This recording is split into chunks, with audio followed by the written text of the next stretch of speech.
All right, what's going on, everyone? Happy Tuesday, and welcome back into a brand new week and a brand new show. I'm Ryan Ripken. It's the Ryan Ripken Show. If you're new to tuning in, we've had some new guests. Why are you laughing at that, Zach? Some people don't know anymore.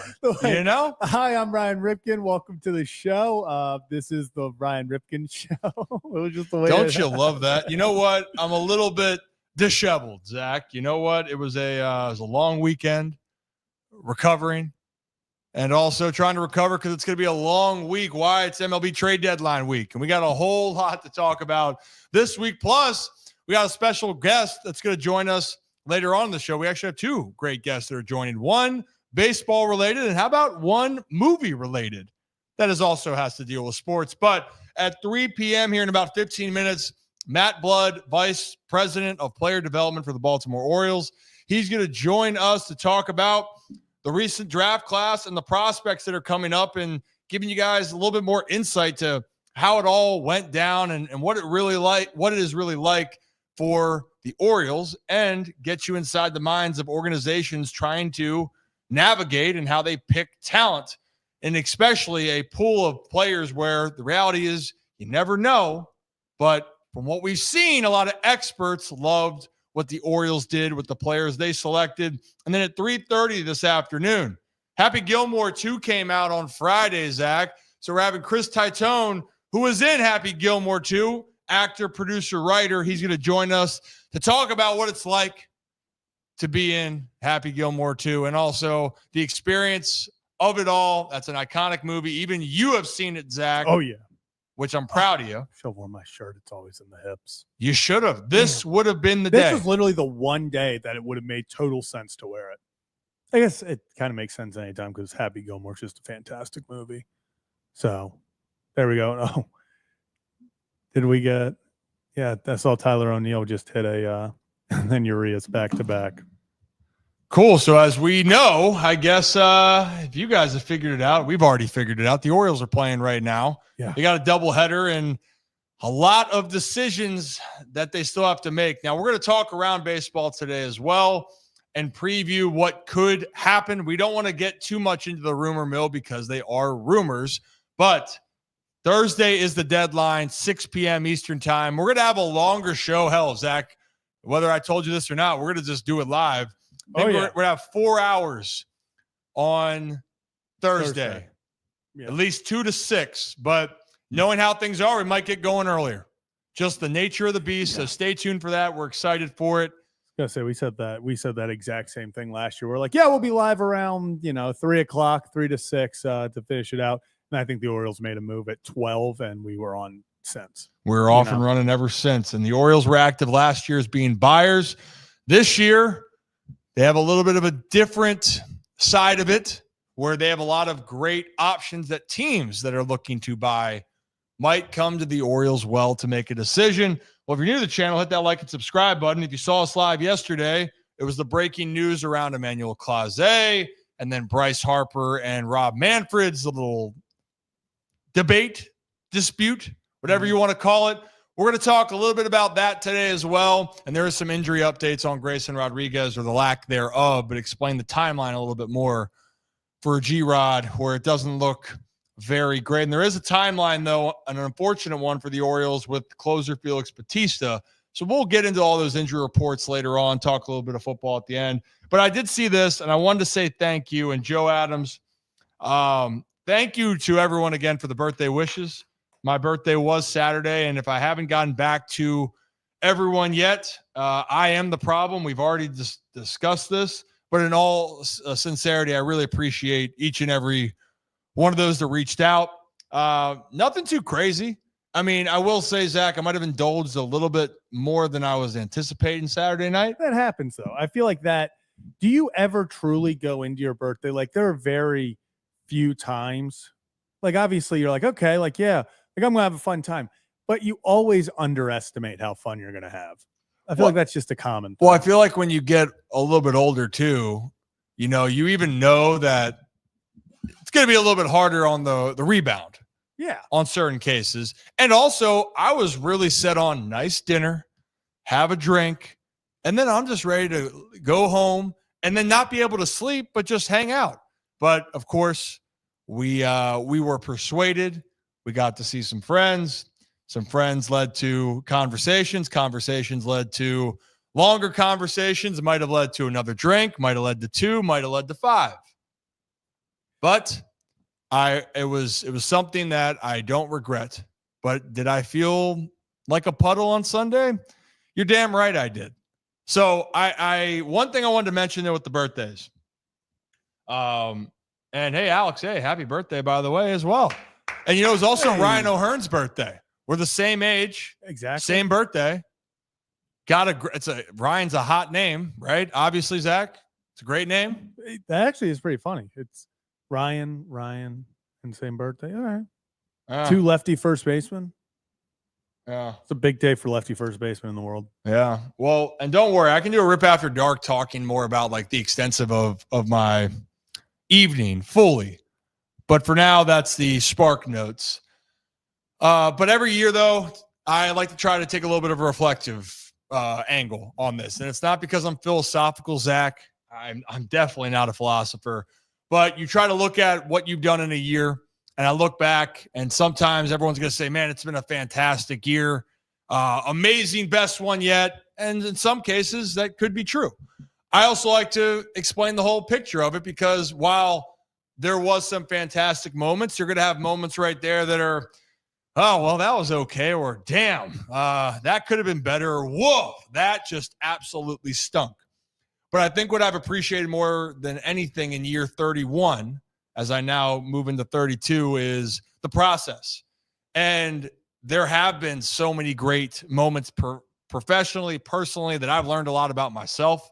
I've learned a lot about working as a group here, what we need to get better on, what we've accomplished, and how much more we're looking to keep expanding and to get better and make this an experience that all of you will continue to enjoy, right? It's about the process. That was the key word I took away from 31, and I'm really appreciative of what that looks like. And you're not going to have the best moments. I mean, I think you can go on Instagram nowadays, Zach, and just see, I don't know, the highlights, so to speak, where a lot of people, it's, wow, this looks amazing. Wow, this is awesome. Well, I'm here to tell you there are awesome moments, but you're going to have maybe a sample of, like, I don't know, you might have a shit sandwich that's served up on a platter. That's going to happen from time to time. But all in all, it's been a great year. It's been a great year, and I wouldn't change it for anything. So I thank everyone for it. I appreciate you all, and I look forward to what year 32 has in the books. And I hope to have this little monologue next year with some more to report. That's all I have. Thank you for coming to my TED Talk. That's all I got. Shall we move? What? Yeah, it's not all about the highlights. I think that's what kind of gets lost in it. We're still grinding, and hopefully it's going to be another fun year. And I think it will. We got a lot of things planned for this year, especially moving into the fall.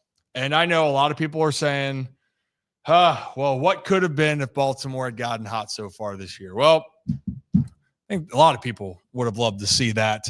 And maybe they are. You're actually starting to see a dosage of what the lineup was supposed to be the last week or so. Thinking Adley Rutschman's back, Colton Cowser's healthy, Jordan Westbrook's in the lineup, Gunnar Henderson, Kobe Mayo is going out there and swinging a hot stick. Go figure, he plays a few days in a row and starting to get in rhythm. And the Orioles have played better overall than they did to start the year, but it still doesn't dismiss some of the injuries and issues that they've had both fundamentally on the field and, ailments off. So why don't we talk about those ailments real quickly, Zach? 2 things. Yesterday came out for Felix Bautista. Yeah. Shoulder. It's not good.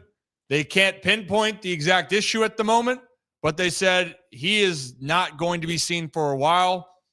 Hearing that, Zach, I think we're not going to see Felix Bautista the rest of the season. No, nor should he, right? I think we're in agreement there. If this is a series as it is, shut him down for 2025. I would even, I think there's no chance you see him now. I don't even care about severity of, it would put him with like a week or so. Even if they are like, Felix Bautista would miss 3 weeks and then he'd be back by August, I don't care. Shut him down for the year. We don't need him. Obviously, Felix Bautista, having that dominant closer in 26 is going to be way more valuable to you than having him in 25 with the way this season's going. So why risk it? Like, where's the risk reward there? He goes out there putting more wear and tear on that. Have him get healthy, have him get right, get 26. Mm-hmm. He's still a focal point of your team moving forward. He's still a back end and a backbone to your pitching staff, specifically in the bullpen. I think what I love to see is he proved when he's feeling good, he's back to being a dominant force. But I do wonder, Zach, the wear and tear. He went 10 days without pitching and then had that prolonged outing. Yeah. Could that have caused some issues? Definitely. No doubt about it, as he's tried to ramp up. But play it smart with him. Really, he's not getting traded. Nor would a team want to trade for that right now, given any injury worry, especially if they were going to break the bank to get him, which they weren't. But that's not going to happen. Get him ready for next year. But we do know that closing high leverage relievers are going to be hot on this market as we approach Thursday night. Yeah. Sir Anthony Dominguez now steps into that closer role, Zach. Could increase his value because he's getting put more into those situations. Pitched well. He was going to get a save opportunity the other day, but Gunnar Henderson had some great base running, took that opportunity.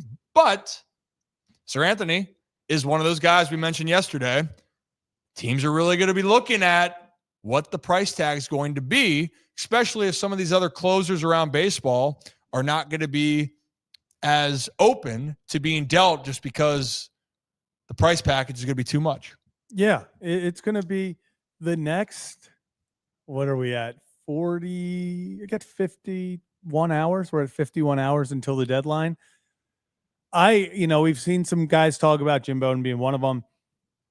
Relievers are going on Thursday, it looks like. Like, don't hold your breath tonight necessarily thinking everyone's going to fly off the board. Teams are holding on to these guys. And Ryan, why is that? It's because, Clase is gone now. Maybe some other guys aren't going to get moved. And when you put all that together, you need a bidding war. Teams are going to need to bid for these. And Jim Bowden said it, I think, perfectly. He's like, when that first reliever goes off the board, I think all heck's going to break loose. It's going to be something where prices are going to jack up. Teams are going to get way more desperate. It's going to be a guys off the board. And I mean, if you're the Orioles, this is the perfect situation for you because you can get rid of, I don't want to say get rid of because obviously I would love to keep Sir Anthony long-term. I think he's actually one of those guys that would look really good in 2026, that bullpen. But for a guy that maybe you weren't going to sign back or he was going to go elsewhere, for you to suddenly be able to potentially get a team's top 12 prospect. I mean, you got the 19th from the Mets for Gregory Soto, who unfortunately lost the game last night, got the loss last night for the Mets. But you get the 19th prospect from the Mets for him. As time gets closer, price goes up, and as less players are available, price goes up even more. I would not be surprised. Do I think it's going to happen? I'd give it, there's a chance. But I would not be surprised if a team ends up having to give up a top 10, their number 10 prospect. If they really like Sir Anthony, maybe they try to package a Mullins and a Sir Anthony to get one of the top prospects from a team. But I think the price tag for a guy like Sir Anthony Dominguez has skyrocketed over the last 7 days. Oh, yeah. I mean, look, it's so interesting around this time, this day and age, when you look at how things are being assembled, and the extra playoff spot has created more chaos in that case, right? Because teams want to be able to get that extra push. Who could be the guy that could help them just get into the dance and help them get over the hump, right? People love back end relievers. People love the high leverage guys. And we know that people love a guy that can close it out at the end of the game, but the guy that closes it out, there's not a lot of those elite guys that are out there or available. So yeah, and teams that have them, they want to make sure they're getting their money's worth. And let's make this clear. Not everyone is built for closing. Like, there are guys that cannot close games. Jonathan Papelbon talked to us about it last season. He's like, you have to kind of physically have something wrong with you to be a closer. Like, you want that moment, that heart pounding, game on the line, all or nothing. It's you or no one kind of mentality. I'll use him as an example, but we've seen, just because honestly, he just got a double play to get out of the inning. We've seen Yennier Cano, lights out player, lights out, relief pitcher.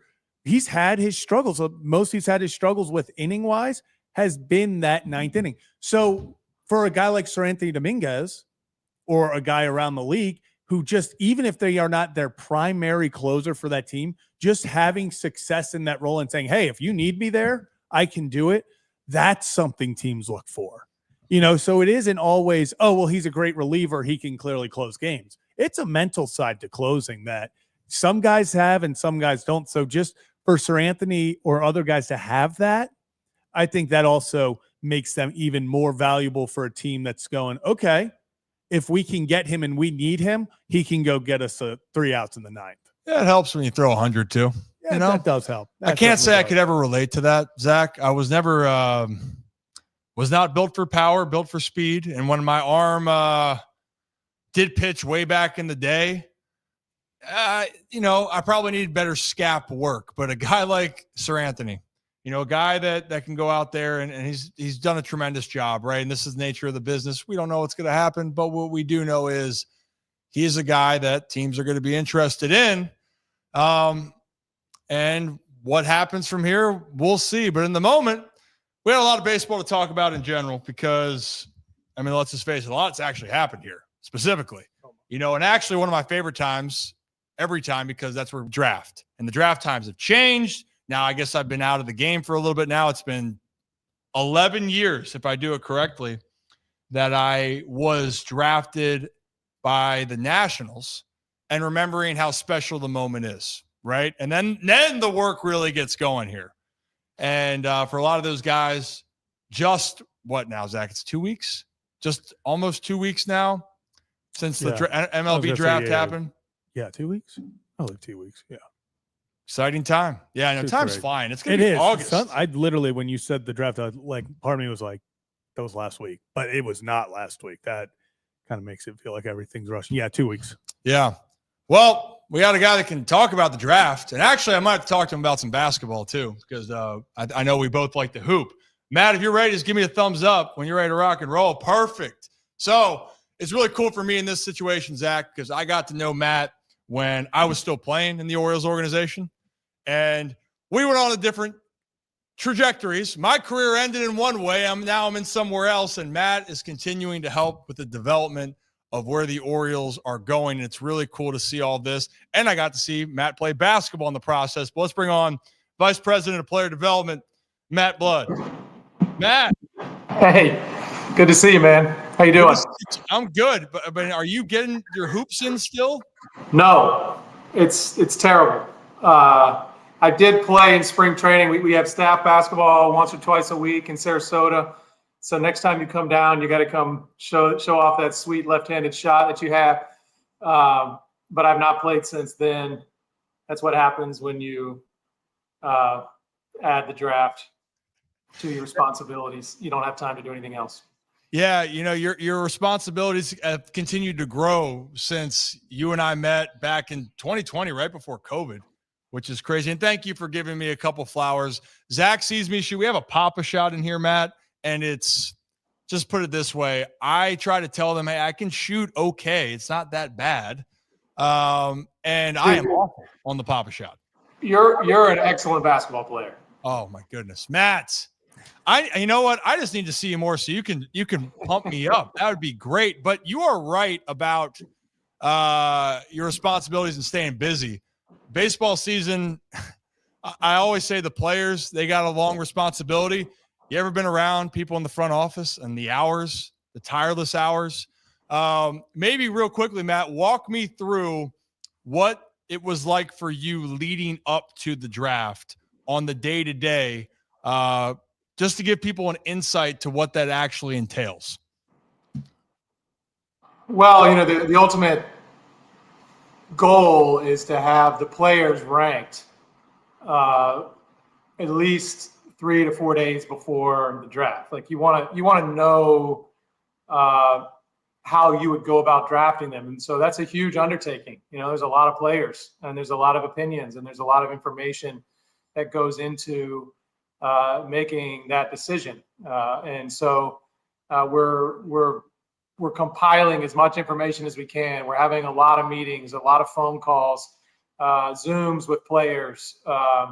We bring in all of our scouts and all of our front office people, and we meet for weeks on end. And we try to ask questions as early as we can so that we can go out and find the answers to those questions, so that when we're not just a couple days before, we're scrambling trying to answer questions. So I feel like this year we had a really good process and we were able to line them up in a way that we were happy with, and just got fortunate that some guys got to us that we were really excited about, and I think are going to be some really nice players. I do too. And it's not just me saying that. There's a lot of, and I don't like to say of the experts and analysts, because you never know what's going to happen, but a lot of people in those fields loved the picks. And I got to be honest too, you're talking about where you guys were drafting and kind of how things evolved. I mean, talk about a little bit of that kind of process, and maybe a couple of the guys that, I know Ike Irish was definitely one of those guys that, for me, I was surprised in following the draft that there he was. It just seems like in some cases you looked at best available, and some of your best available happened to be right there at the right time. Absolutely. And not every team operates like that. I think some teams sort of hone in on particular guys and they just go with them. But if you looked at all the publications or the mocks, we got 4 players that all could have easily gone right around where we had our first pick. And, the ability to do that, you just adds significant, depth and, talent to the group. But Irish, he was a guy that we felt like was a legitimate mid to top of the first round draft pick bat. And for whatever reason, he slipped to where we were, and we pounced on that. And then that just started this sort of domino effect where the catcher and the shortstop that we drafted both were supposed to be taken right around where we went first at 19, but they got to 30 and 31. So we were excited to get them. And then the high school kid, I think, priced himself out for some people, but we had some money and we went and got him. So really cool to see us get 4 legitimate first rounders there with those picks. Yeah. We had Jonathan Mayo on for the MLB Pipeline, and he was saying a lot of people were telling them that they looked at, Slater, because I hate doing comps, but he reminds me a lot of a Corbin Carroll type of guy. And the crazy thing for me, Matt, is they said, well, some guys thought if he was just taller, he would go higher in the draft, which I know that's how some people look at things, but it just goes to tell you of how people valued the talent. Now you got the high school prospect, you got the college elite skill players that went out and did it on the big stage. One thing, Matt, that I would be curious if you could help me kind of explain, and Jonathan's done this, Keith Law has done this, because when they talk about drafting for need versus best available, there's another team in Baltimore, Matt, that does the best available approach. They've done a pretty good job for years, and I think that's been really cool to see. I know you guys implement that, but a lot of people look at with where the system is of going, well, hey, you need to go get more pitching now. And I go, well, wait a minute. I know you want to look at the Orioles here. Of the first 40 picks, Matt, only 10 pitchers got selected, right? This wasn't, and then by the way, you guys took 8 pitchers in the first 12 rounds, if I had my math right. But can you kind of explain to people out there of the shift? Because this isn't an organizational thing. There's a lot of other conversations that go into taking pitchers that are early in the draft. and also not necessarily going for, we need this. Well, no, let's get the best guy that's out there. Yeah. Well, I think the best available approach is the better one, because especially in baseball, where it takes a little while, for players to make it to the major leagues, you're not just plugging them straight into the team. It's hard to predict the future and to know exactly what the composition of the major league team is going to be in a couple of years, 2 to 3 years. So really, you just want to get the best value and the most impact that you can, and then, let that sort of come to fruition. And if you do that at every single pick, then, you're going to probably be better off than if you went with a different strategy. So that's the point there. In terms of the pitching, I think the industry is getting a little smarter. They're starting to see how things play out, and position players can bring value. As can pitchers, but the fact that only 10, like you said, 10 went in that first grouping, that's what allowed us to have a couple that we did draft there in the second round to be available. The fact that in the past teams maybe overdrafted some of these guys, and this year they were there. And I've always said, like, if our best available is there and he's a pitcher, like, we're going to take him. And that's what happened this year. Yeah, it's funny how that works. And Jura, am I pronouncing that right? I was trying to work on my pronunciation. Sure.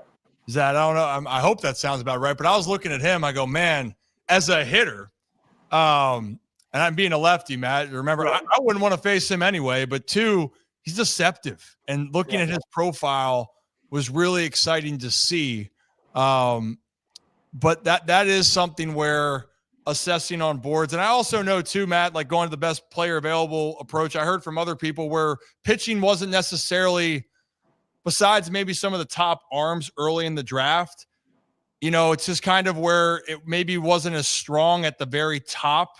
Like Paul Skeens was a slam dunk, right? Of going, okay, this guy's, he's a workhorse, pretty cut and dry. It felt like this year in general, there was really good value that you could find later on. And that's kind of what happened, right? And you also, do you mind explaining, when you look at guys with upside, for those that maybe don't understand, when people go, well, he's got a ceiling, he's got potential. What do you look at in that regards to guys that have that sort of attribute? Yeah. I don't know. I think upside is just the potential to impact the game in a way that's loud, a way that is better than maybe most, and usually that comes from having bigger tools, essentially. And that could be power, it could be the ability to get on base, or the ability to really run and play defense. So like the combination of these things, the bigger those tools are and the more you have, the more, I guess, upside ceiling that player has, right? I mean, if you look at Gunnar Henderson, he has the ability to impact. He just hit a 3-run homer, by the way. He has the ability to impact the game in every facet, right? I mean, he can hit. He's got ridiculous power, but he can really run, and he's a shortstop who can throw. So his ceiling is maybe higher than someone who doesn't have as much power and can't run quite as well, and can't do some things that he can do. So but there are good players in the world who don't have as quite a ceiling. They're good players, but they just don't impact the game as loudly as someone, like Gunnar. And there's not too many people like Gunnar out there. I still remember him right in that time when we met, just looking at this kid and going, man, this is technically supposed to be a teenager. And he's hitting balls over the mesh fence opposite field, and no one's reacting. Like, this is a normal occurrence, Matt, right? Like, it's like, man, this guy is special. There's been some other special players. I know you and I remember that one, maybe it was last year, Matt, how cool it was seeing Jordan Westberg, emerge. And guys like Cowser and Jackson. I know you've had a lot of satisfaction in that case. And maybe just to close this out, because as much as people want to talk about these great position players, there are a couple pitchers that are coming up here, Matt, that I'm really excited about. Esteban Mejia has been getting a lot of love. And then even recently with Arcena getting acquired, and I'm looking at this guy and going, man, talk about upside and talk about ceiling. They have, I don't like to throw this around all the time, but they look to me that they have the ability to have just electric stuff. Could you just talk a little bit about kind of the excitement of these pitchers that if O's fans don't know, they might get to know them over the next few years? That's the hope. We've got actually a fairly long list of guys that are either in AA, high A, or low A that we feel like are going to be major league contributors as long as we can continue to develop them and keep them healthy. We've had a little bit of bad luck with the health this year with some of these guys, but you can go down the AA list with Zach Fruit and Levi Wells and Trey Gibson and Herman and Braxton Bragg. Like, these guys are all legitimate major league pitchers. They got real stuff. Like, a lot of them threw in spring training this year to our major league hitters, and they were like, wow, like these guys belong, right? And then if you go down a little further with De Leon and Keeler Morphy, and Mejia is awesome to see. And then the guy we just traded for. So there's a whole bunch of pitchers who are coming. They're just not quite here yet. But when they get here, hopefully it's a steady pipeline.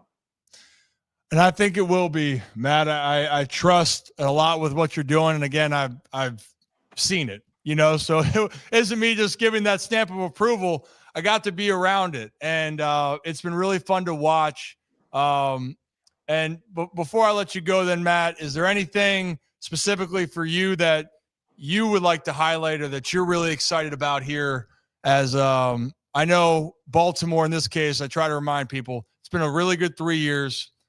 Not obviously the year where things want to be, but this organization is still trending where they want to go, and that is to bring a World Series back. But is there anything for you that you wanted to highlight that we haven't talked about? I don't know. I think you're an interesting one because you've seen both sides. Mm-hmm. I think you saw before the shift occurred and saw sort of the operation change to sort of what it is now.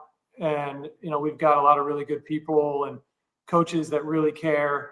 We've got a lot of information that helps us make good decisions, as well as inform the players on how, they can improve. And, I think that the core here is really strong. And, this season, clearly, we wish we were winning more games, but it's just still a really good team out there, and the future is very bright. So I'm excited to be here, and I love the people that we work with, and I love this team, and hopefully we got some exciting things coming. I think you do, and I know you've enjoyed being here in Baltimore. And like I said, it was still one of the best times for me was during off season, just walking into a place over in Canton, and there you are, and we're just playing pickup ball. I know you've really enjoyed the experience. So do me a favor, when the time calms down, we got to get back on a court. It'd be great. I got to get in there so I can just feed you the rock. I'll get you the ball, you'll score, and I'll get back and play some defense, and then get it back to you, and we'll just keep doing that. Hey, we'll run the court then, and we'll catch up otherwise. But, Matt, I appreciate your time. Thank you for everything. Right. Hope everything else is well, and I look forward to catching up with you soon, okay? Thanks, man. Good to see you. Good to see you. Matt Blood, everybody. It is funny that one of the last times I was seeing Matt was on the basketball court. It really was. And if you're new to the channel, hit that like and subscribe button. That was Matt Blood, Vice President of Player Development for the Baltimore Orioles, and to see how the changes have been. But I'm glad he got to touch on the pitching side a little bit, Zach, because if you go through this list, I want to pull this up real quickly. They actually got a lot of pitchers that people, he's right, are not talking about. Now, Mejia does get the headline, and Arcena because he recently was traded for. But Braxton Bragg is a guy that right now, expecting maybe next year to be involved. Now, the whole reason why it's brought up is because none of those guys have come to fruition of being staples at the big league level, right? Like, that's why the conversation goes. But a lot of Major League Baseball is recognizing potential. Yeah. It's a difference between potential, having that potential and the quality of it, and then can you go out there and get it done? And actually, Zach, we talked about this. It's not that I wanted the Orioles to go off and go off and figure things out, right? I wish that this team was 11 games over 500 right now. Yeah.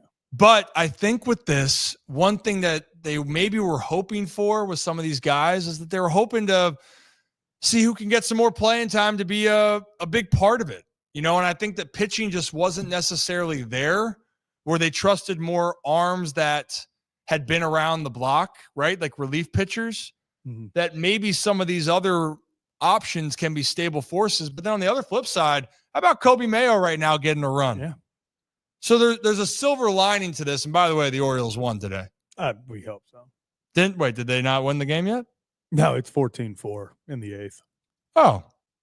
So they shouldn't win the game, then, is what you're saying. I would really, if they don't win this game, I can see an influx of people coming in here to talk about them not winning said game. So, game's not done. Still a 10-run game. Yeah, but I mean that's the part. Jake. I just was trying to mention that Bragg, like the estimated time for his arrival is 2026. Like they don't expect him to get to the big leagues this year. But he's a guy that's down there, so there's positives here. It's the ebbs and flows. But what I thought was interesting, Zach, was him saying about with all the pitchers that didn't go in round one, that the Orioles felt like they got some guys at a value in rounds 2 in the comp with Giroux. He didn't tell me if I got that right, by the way. I thought I did. I thought I got that right. Lefty out of Michigan State. No, I think Giroux. So I thought that was great to see. And, they did get 3 of the best college players from picks 19 on and Lil Slater DeBrun. I'm really excited to see what his development can be. And I think he's the guy that I like how Matt put it. He's a guy that he priced himself out of everywhere else. Like the Orioles were the team that could take him because of that, because they had that extra money after the Baker trade and stuff like that. And they were able to go out there and give him, let's be honest, an offer that he can't refuse. Like $2.6 million was the estimated was his, position value, draft position value. You go out there and suddenly you give him $4 million. That's gonna really, really sway some people. Yeah. I mean, yeah, that's the way that it can be swayed. Yeah. And I do, not to kill the vibes. Don't do it.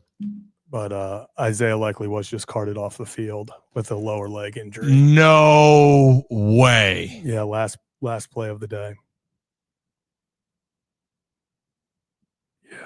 No way. What type of leg injury? Is this like Justin Fields' toe? We don't know. Someone said, I do want to put this out. Someone said that he was carted off, but it is a very long walk to the facility. So maybe they just didn't want him to, have to walk off. But we were on a good vibe here, Zach. We just talked about. I was going through to see if I'm checking Twitter to make sure that things aren't maybe happening in the trade realm. This wasn't in the trade realm, but it definitely caught me by surprise. Definitely was not what you were hoping to see right now. Well, you hold your breath. I mean, unfortunately, right now for this training camp portion, the only thing that really is news is if someone gets hurt, right? We can't really look at maybe what buzz could be. Oh, a guy's having a good camp. He could be, but it's not until we see some preseason games for the ones that are trying to really make that impact, right, Zach? Mm-hmm. But for likely, that was the Ravens news you didn't want to get today. So you got to hope for the best. Man, that'd be a bummer, but we're not going to go down that rabbit hole yet. This is the image. We saw our own Kevin Ostreicher, Oyster Striker, with Locked On Ravens, Locked On Kevin. He put out this tweet just a few minutes ago. And there it is. Ravens Isaiah Likely was carted off the field after going down with an injury and grabbing it at his ankle, lower leg, per multiple reports. We will keep you updated on that when it comes to Mr. Likely, which, again, dynamic football player, obviously looked like he was going to have a bright future, with apparently rumors that an extension was in the works, Zach, with Isaiah Likely, right? Meow. But we'll continue on with our baseball conversation. So if you're new to the channel, and actually we're getting ready for another conversation, still around sports, but a little bit of movie related. We're going to take a throwback, Zach. But if you're new to the channel, hit that like and subscribe button. Ryan Ripken Show. We do this live every Tuesday, Wednesday, Thursday, right here on YouTube, X, and Facebook. I see the ones on Facebook giving the love. I see you guys on YouTube and on X. We got a lot of things to continue on this whole week. And if you're new or you're just tuning in at this moment, reminder, we are going to go live for any big moment here from now until this trade deadline ends. So if something happens tonight after the show, well, then very well, we're going to be live talking about it. Same thing on Wednesday and Thursday. We plan to do a special 2 to 6, probably almost 2 to 6:30, because the last couple moves will be coming in right at the buzzer. So we'll talk about all that and more. But coming up here in a few minutes, we got Chris Titone, who just was on and appeared in the new Happy Gilmore. So we're going to have him on to talk about the movie and some of the other projects that he has coming up in his world. And also, we got to remind you guys that what else do we got to remind you guys of? Zach, it just was on the tip of my tongue.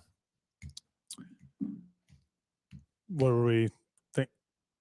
Oh. I'm blanking on it. Oh, we got to remind you guys, when August comes around, as we move forward, when football season starts to shift, we're going to have another conversation about our shows on the timing. We have heard with the time sometimes, we know it can be tough for people, but also with football season, well, we might have to change those schedules around. And the reason why we were doing this time is, again, Zach, it goes back to who's the problem? I'm the problem.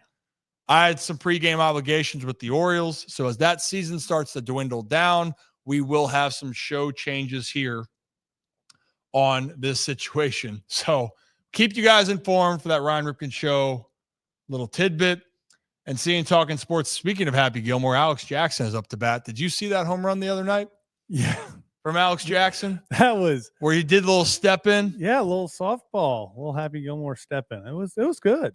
Actually, funny enough, they're just showing it right now. He just did it again because the Blue Jays have a position player in, and he's doing it currently. Hey, you know what? It did work for him. Yeah, I mean, why wouldn't you? If it ain't broke, don't fix it. I mean, you might have to adapt that moving forward. Do you know some hitters, Zach, actually like to take, like, some hitters that I know like to do like an extra step back, so they would go step back and then step forward? There's only a hair of them that do it. Against it's like a rhythm. Players? No, like they'll just do like a little step to go back. You're looking at me crazy. No, I was looking at Alex Jackson crazy, who just swung it. We're getting out of here. We're getting out of here. There's no coming. I just think that this ball was almost thrown about, probably touched 40 feet in the air. Now, it was a little bit far away, and Alex tried. Hey, you know what? You can't fault the heart there. Cannot fault the heart there as we continue to get going. But I think our next guest is ready to rock and roll. Chris, if you're good, just give me a thumbs up. Boom. Perfect. Well, guys, it's perfect timing because you guys know how I feel about my movies growing up. You know how I feel about some iconic movies. And Zach, I'm proud that you at least know this, even though it's a little bit ahead of your time. But there was a new movie that came out that's brought to one of the classics, and that's Happy Gilmore 2 was just released Friday. And to come on to talk about Happy Gilmore 2, as well as all the other things that he's getting into, as actor, writer, producer, let's bring on Chris Titone. Chris, you there? Hey, what's up, Ryan? Big fan, man. How are you? I'm doing great. I appreciate you taking the time to come on and talk a little bit here. I give Zach a hard time over here, my co-host Chris, because I want him to see some iconic movies. And I think that the film and what Happy Gilmore has embodied, Zach, I think it's pretty special. Wait, how old is Zach? I'm 25. So I have seen Happy Gilmore, though. That is an all-time classic. These young guys these days. It's unbelievable, right? It's unbelievable. It's rough. I remember I saw the story out there recently that you talked about your younger self loving the movie, right? Can you talk about what Happy Gilmore initially meant to you when you were growing up as a teenager? Well, I mean, I was 13 years old. A 13-year-old boy, movies are everything. You got no job, you got no car, no money. All you have is sneaking into movies. Man, I snuck into Happy Gilmore 1. It changed my life. I snuck into it later that night. That is incredible. And now flash forward where you are now in Happy Gilmore 2. Is that kind of a crazy moment when you kind of like look back, if you had told your 13-year-old self that, well, you know, it'd be cool if I was ever a part of something that was a big part of my upbringing? Yeah, I mean, I was excited they were even making a sequel. Like, I was just excited to like hear about it. And then all of a sudden I'm in it and we shot it and I made the movie. I can't believe I made it in the movie. So I'm pretty stoked, man. Yeah, I'm going to pull up one of the images here that I have of, let me see. Rocking right here. Hope I have the right one. Whammy. That's me. Yeah. Look at the form right there. That's the Happy Gilmore swing, man. So is that, if you were going to go golfing, is that how you go and swing it yourself? So, I mean, I'm like every other guy. I've tried it a million times. It's really hard to connect. It's almost impossible. If you do, it flies, but I never connect at least. Yeah, I'm right there with you. I have decent hand-eye coordination. I played baseball for a while, Chris. Yeah. My problem was my baseball swing never correlated with my golf swing. Now, out of the game, it's getting better. And I don't want to give too much away with the movie here, but I could relate to Happy in the second one of, you know, when time's gone on where, you know, might have to try to find it again. Like, let's just say it this way, Chris. At one point, I could hit my wedge as far as my driver. But if you don't mind, maybe just this whole experience. Yeah, go ahead. Wait, how did you hit your wedge as far as your driver? Driver probably goes 330. So it's great that you bring that up. That's how domed up and in my head I was. And also that's how messed up my golf swing was. Were you hitting it that flat and behind you? Yeah, so I would slice the ball about as far as I would drive it distance-wise. So, like, if I could hit it 300 yards, it probably sliced 300. Got it. Just the wrong way, baby. Just the wrong way. It was brutal. It was brutal to say the least. Just not in the way the pin. Not at all.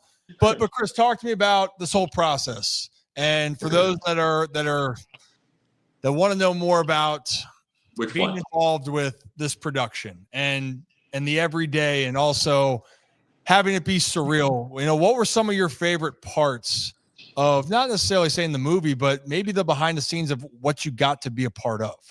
So I was there day one, Happy Gilmore 2, which was surreal. Everyone was kind of like, is this really happening? Adam beats me up, as you saw in the movie. He beats me up in like the first 2 minutes. And I remember thinking the whole time, like, man, I just want to be in the movie. I just want to be in the movie. And I made it in the movie. It's so cool. And now it's like, I got the putter, I got the balls. It's really awesome, man. I'm in Happy Gilmore 2 now. It's crazy to say. Yeah, you know, is that the part of being scripted in where, because Adam's your brother-in-law, he's like, hey, you know, I have a great part for you. Mm-hmm. I'm just going to beat the crap out of you. You know, is that like Yeah, that's what always happens is he's writing the script with his buddy Tim. It's like his best friend. And he'll be writing, and I guess something must come to him where he's like, oh, Titone would be good for this. And he just texts me, hey, I'm going to beat you up. A classic through all of this. And I don't want to give, again, I'm trying to do my best to not give away the premise of what it is, because everyone, you can go watch it. It's number 1 on Netflix right now for top 10 movies, by the way. Dude, you can talk about it, by the way, because there's so much in the movie. There's so much that happens. People are going to go to Netflix and watch it. That's a good point. Well, maybe let's talk about who had some cameos that you enjoyed being in it, because yeah, Bad Bunny's all throughout it. He has like a role. I didn't realize he's so funny. Dude, he's so funny. Scotty Chef is in it. He has a pretty good role. He's funny. John Daly, as you know, is playing John Daly, but like an animated version of himself. So he's really, really funny in it. And then, you got Travis Kelce, Eminem, guys like that. Did any of them surprise you? Did you have a chance to talk with them more and more? I mean, Travis, I knew was funny just from like podcasts and stuff. Eminem, I know, has been funny for 30 years. Bad Bunny was the biggest surprise. Dude, he's supposed to be like a smooth singer, which he still is, but that's a funny dude. I mean, so I can't, maybe some people think that I can be funny. Zach, you think that I can have my moments. Yeah. I've seen the show, Ryan. You're pretty funny. No. There it is. You know what? That might have been. He's gonna keep cracking jokes now. No. That might have been a little like he threw me the lifeline, but it's gonna boost my ego. We just had the vice president of player development for the Orioles on, and he was there when I was still playing, and he, I'm glad he didn't talk about my baseball game, Zach, because he might have had to give a different report card on me. But he talked up my basketball game, Chris, and I told him, I said, Matt, I haven't seen you in like 2 years. But I need to talk to you every day to be my hype man. So, Chris, I might need you to be my hype man. But where I was going with it with Bad Bunny, I don't have a musical bone in me. I want to be creative. Well, me neither. But you not being musically maybe gifted, you're artistically gifted, right? Like you write, you produce, and I paint, I write, I produce. I'm definitely artistically, there, but singing ain't my vibe. Singing's not your vibe. How about dance? No, dance also. I mean, I wish. It's one of those things I wish I was good at, but I'm not. But writing, I'm good at it. I wrote a movie called Home Team 2 years ago, and it's Kevin James. He's Paul Blart. I wrote his last movie. It's funny. It's like a kid's football movie. And then if I'm not mistaken, too, you have something in the works potentially with Netflix called 80K to Blow. Yeah, that's the new one I just wrote and just sold to Netflix, and now we're gonna shoot it, and it'll probably be out in like a year and a half. So walk me through this, okay? How does I know you probably have it's a group of people, right, where you're gonna sit there and brainstorm, but how do you actually come up with some of these ideas? And maybe this is coming from someone that's trying to be more creative here on ideas. Sure. Of making things better. And some people might have what we call writer's block at times. Yeah, listen, I mean, it's good you're coming up with ideas. You're not very funny, so you have to have something.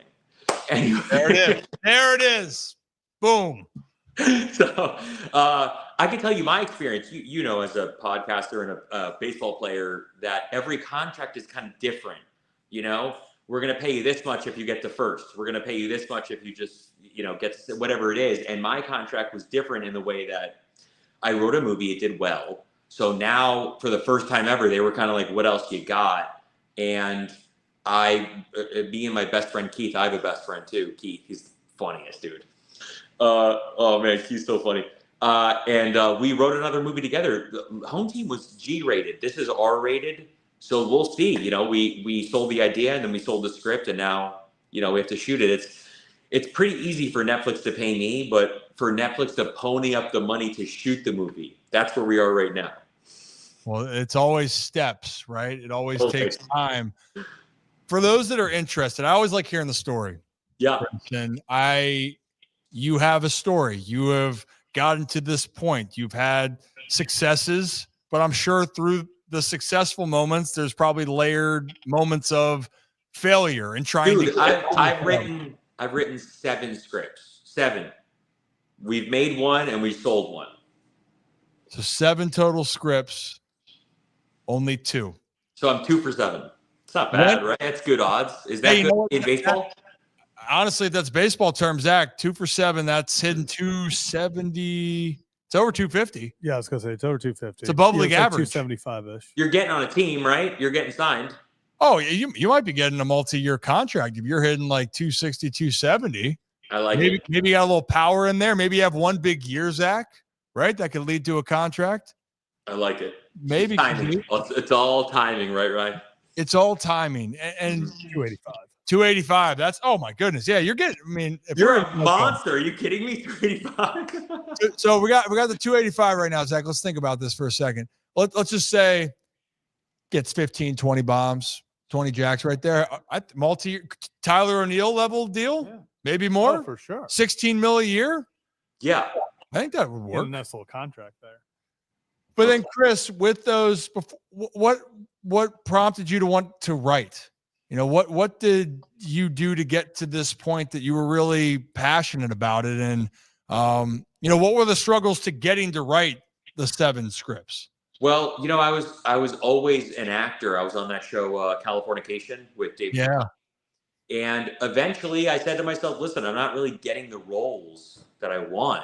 The only way to get those roles is to write them myself. So that's what I started doing. And when was the first time you ever wrote? Oh, man, it's so bad. So bad. I mean, I guess I come from stand-up comedy. That's what I did for years. So the first time I wrote was probably a stand-up set, which bombed, you know, for the first couple of months. And then all of a sudden, one joke hit. And I kept saying that joke. And then I got 2, and then I got 3. And there you go. Yeah, I always like to hear more of the origin story with it. Just because, you know, we started this show from scratch about 22 months ago. Okay. And we didn't have this bar that we're sitting in the studio where we have a Papa shot in the back. We got a pool table. If you ever come to Baltimore here, Chris, love to show you around. I heard the food's really, I haven't been. I heard the food's so good though. Oh, well, you know what? What do you like? What do you a seafood guy? I'm into shellfish. I'm a shellfish guy.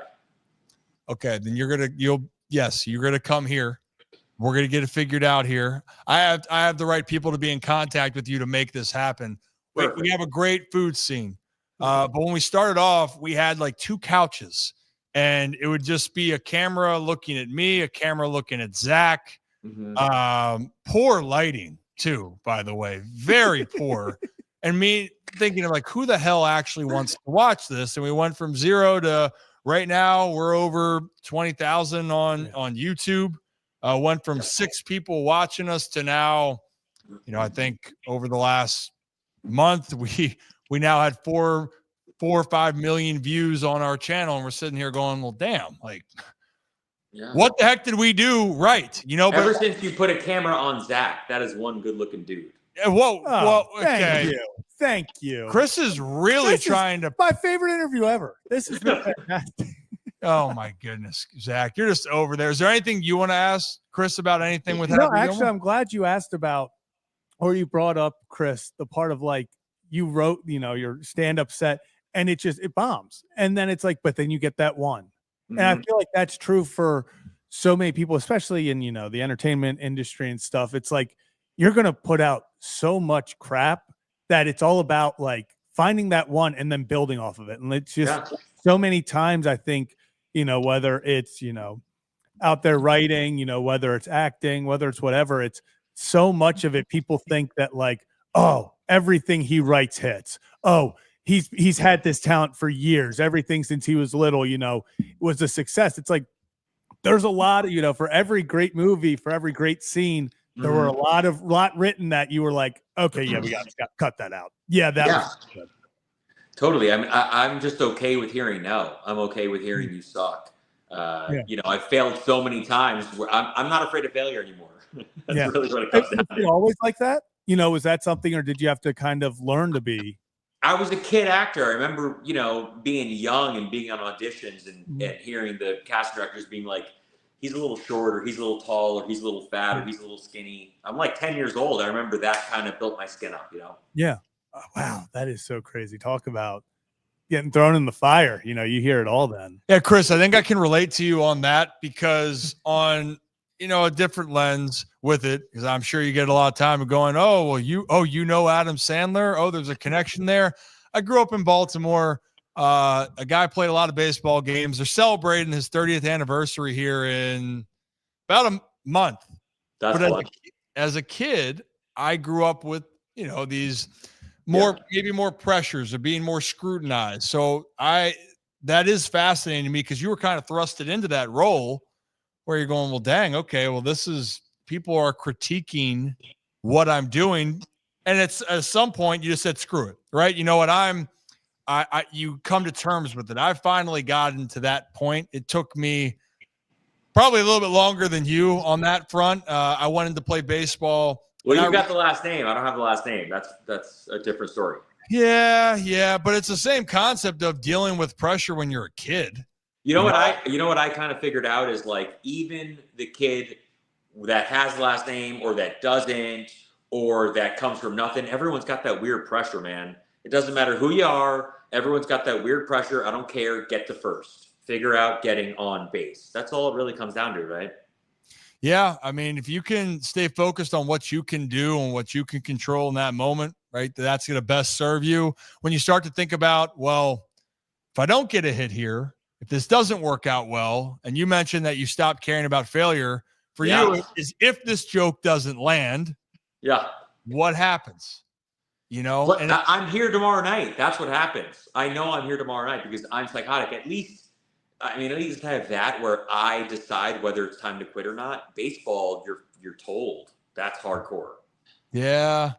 I have a big love and hate for the game. I love the fact that it's fun, and when you square up a baseball, Chris, it's like, man, how the hell did I do it? You don't even feel it coming off the bat. And one of the best home runs I ever hit in my life, I'm just rounding the bases going like, this would be cool if I could do it more. And then the next at bat, I strike out on 3 pitches. And then maybe I don't have a hit for 4 games. And now you're questioning everything going, man, why does this game just stink? But that's the part of it. It's failure. But I love how we're getting so deep. No one feels sorry for you, Chris. I like how we're getting deep, man. No, it's crazy. And then you have that failure, and you're like, but I come from this. I'm supposed to, and everyone knows that I come from this and what I'm supposed to do. But everyone's thinking about themselves, man. Yeah. Everyone's thinking about themselves. That is a great point. You know how I know? Because I'm thinking about myself. I love the real part of this, and Laura just right now tuning in and goes, I dig Chris. Like his style. Hey, we like Chris too, Laura. We like him too. Hey, where else? I saw also, and we'll wrap up here, I'll let you get out of here, but where else can people also see you? I think right now the Subway. I've got a Subway ad out right now. It's like a Subway Happy Gilmore 2 collab. And then in like 2 months, I did a Snickers NFL collab commercial. That'll be out. I don't know when. It's NFL, so probably during the season. Yeah, well, it's right around the corner here, probably in the next 2 months. Chris, maybe down the road when I gotta find the Subway commercial. Wish I found it ahead of time, and the Snickers. Thank you. And I want to come on and I want to watch it with you. I want to relive the moment. Dude, that was so much fun to shoot. Commercials are a good time because it's 1,000 people and you wait 7 hours and then you work for 10 minutes and then you leave. I'm afraid, Chris, to show you my commercial I did with my family. I did a couple. Okay. And I remember the time it took. It was going to be finished a lot quicker, but I kept messing up my line. Oh. Yeah.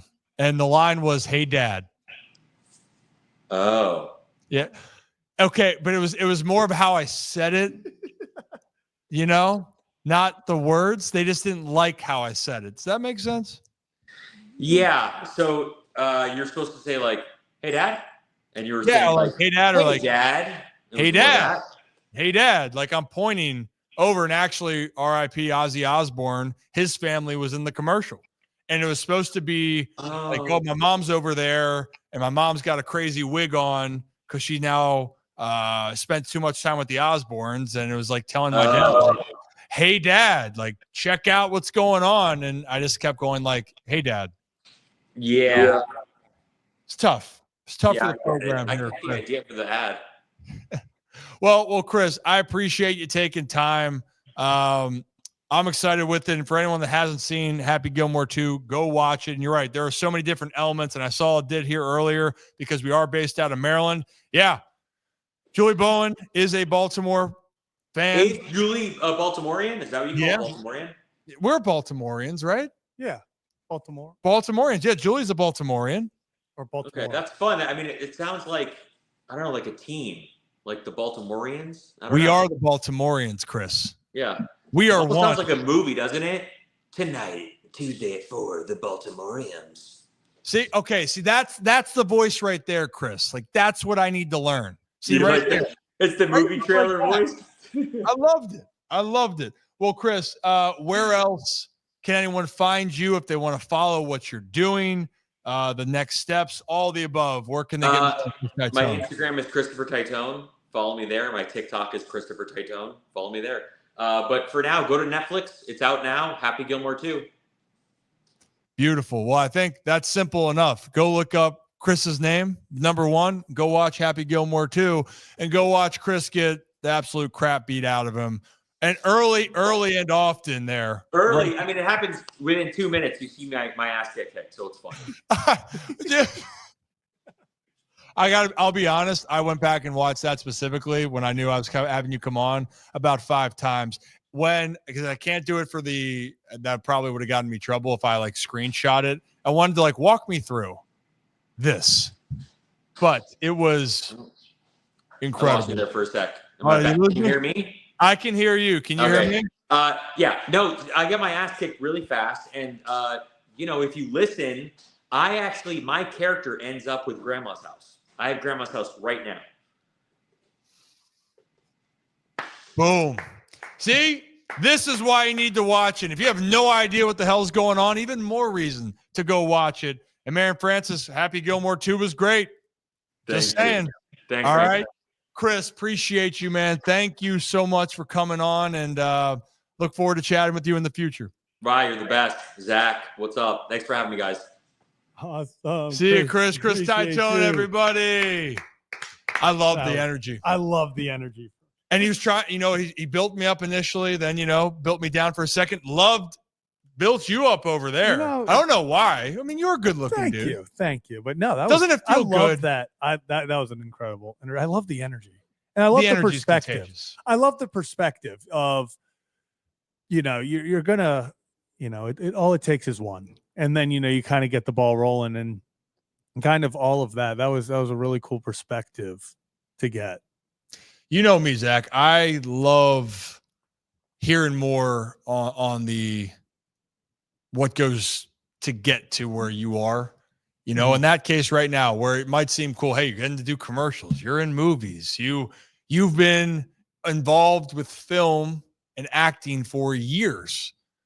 But in this case right there, think about that. Writing scripts, by the way. That's a process. That is probably one of those things in, entertainment that I genuinely never know if I could do. Like, that just seems the process. It's just it blows my mind how people are able to sit down and like a short story. Like obviously in school and stuff, you'd have to write a short story, and I would tell a story. I'd be like, damn, this is a really detailed story. Like, this was awesome. And it'd be like 2 pages. And it's like, you have to do that for hundreds. And it's like the detail, everything. It's incredible. It really is. It really is. And I have my moments when it comes to writing, Zach. I've been good. Sometimes pretty good. Sometimes pretty right. Well, hey, you know what? If you're new to the channel, hit that like and subscribe button. Ryan Ripken Show. We do this live every Tuesday, Wednesday, Thursday, right here on YouTube, X, and Facebook. And we've had a great show so far. 2 great guests. We had Matt Blood, Vice President of Player Development for the Orioles. He joined us to talk about the draft, what goes into the thought process of selecting guys, what it means for ceiling potential, and why there is a lot to like, especially with these pitchers that are up and coming that you might not know a lot about yet. So go back and watch that. And we just had Chris Titone on, just was in Happy Gilmore too. And go check out what Christopher is up to. It's Christopher Titone on Instagram and TikTok if you want to follow along with his journey. And the Subway Happy Gilmore commercial, which he is in, is out. And the next commercial, the Snickers commercial, I'm really, really curious to see that one come out during the NFL season, which is, Zach, NFL season's about a month, 6 weeks away right now. Crazy. So Which, we are about here. Real fast, we do have a little bit of an update. Isaiah likely rolled his ankle and will be out for a few weeks, but MRI tomorrow looks like just a rolled ankle at the moment, which would be all the things we hear lower body injury carted off. That's one of the better things you hope you can hear. So hoping for a speedy recovery and that he can get out on the field soon. So, yep, that's right now. All you want to hear is he can get better and he will be back, and he will be back hopefully sooner than later. But when it comes to ankles and any of these injuries, Zach, it matters to be in camp and to work on plays. It's very detrimental to a team. But at least with a guy like Likely, a veteran that's now been with the team for a few years, he understands, okay, I know how Lamar works. I know what the system, what we want to do. So the biggest thing for him is just get healthy. You're gonna fit right in.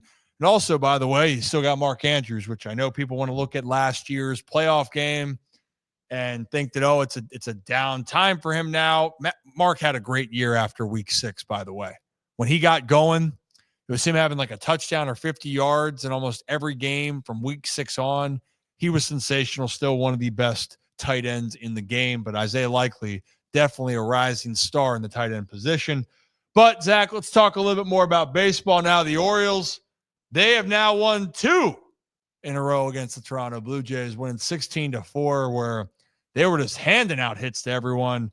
And probably most valuable Oriole right now, Ramon Laureano, once again had a huge day. He was 3 for 5. Gunnar Henderson had a huge day, 3 for 4. Tyler O'Neill stays red hot.